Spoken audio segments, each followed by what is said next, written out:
time we hear about human rights, many people are talking about human rights nowadays. It's in the newspaper, it's in the TV news, it's even in the magazine, it's everywhere. But the question here is, what are rights? Rights are entitlements of living beings to live a fear-free life. It is the freedom of living beings to live a life free from pain and suffering. Okay. Now, is this rights only for human beings? Are rights to be given only to human beings? Should animals be harmed because they are not human beings? Please think.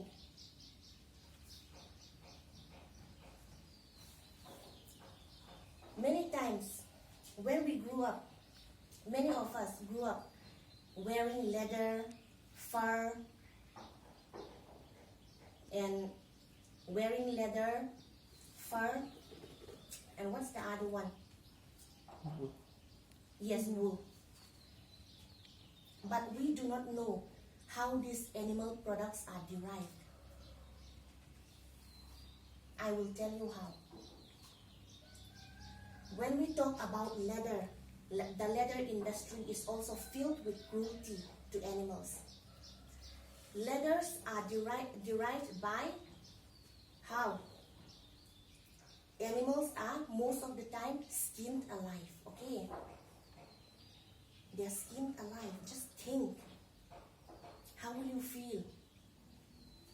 If we peel off a little bit of our skin, it's painful, right? Then how will the animals feel being skinned alive and they suffer till they're dead? Now, I will talk about wool and fur. This wool and fur industry is also filled with cruelty. I am not trying to say that all the wool and fur industries are cruel to animals, but most of them are very, very cruel to animals. I'll tell you one example of a wool industry. Last time I saw a video how wools were extracted from the sheep.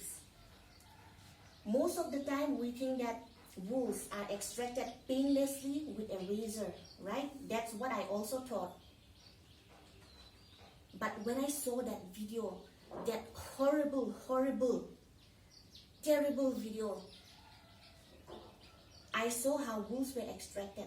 It was pulled off their skin.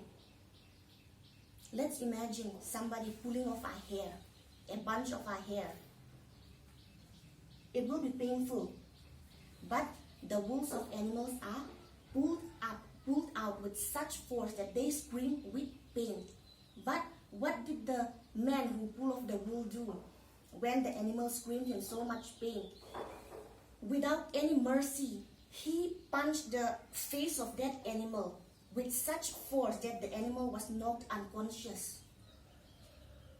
Sad, right? Isn't it painful? It is heart-wrenching. My heart, I believe even yours will be touched if you see that video. Ingrid Newkirk, founder of PETA, said, when it comes to pain and suffering, a rat is a pig, is a dog, is a boy. What does this mean? It means that whether it is a rat, a pig, or a dog, or a boy, the suffering in them is all same.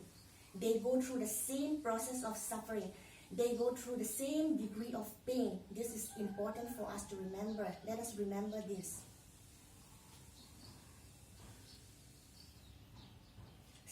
Human being, most of the time we think that the suffering of a human being is more important than those of animal. Even I used to think like that when I was young. But as I grew up, when I started reading these writings of PETA and animal lovers, I became aware that animals suffer the same as human beings.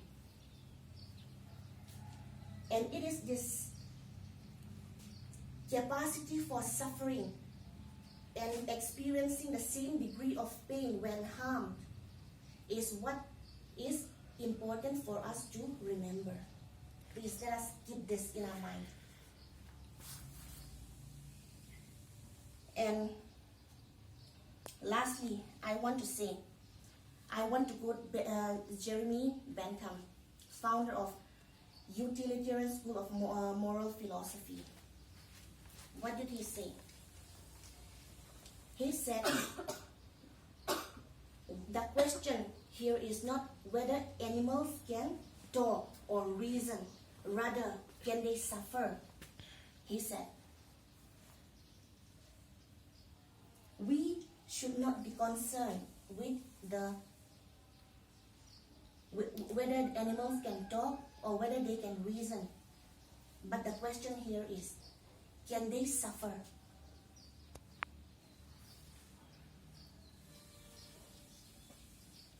Let's think. When we torture animals, or when we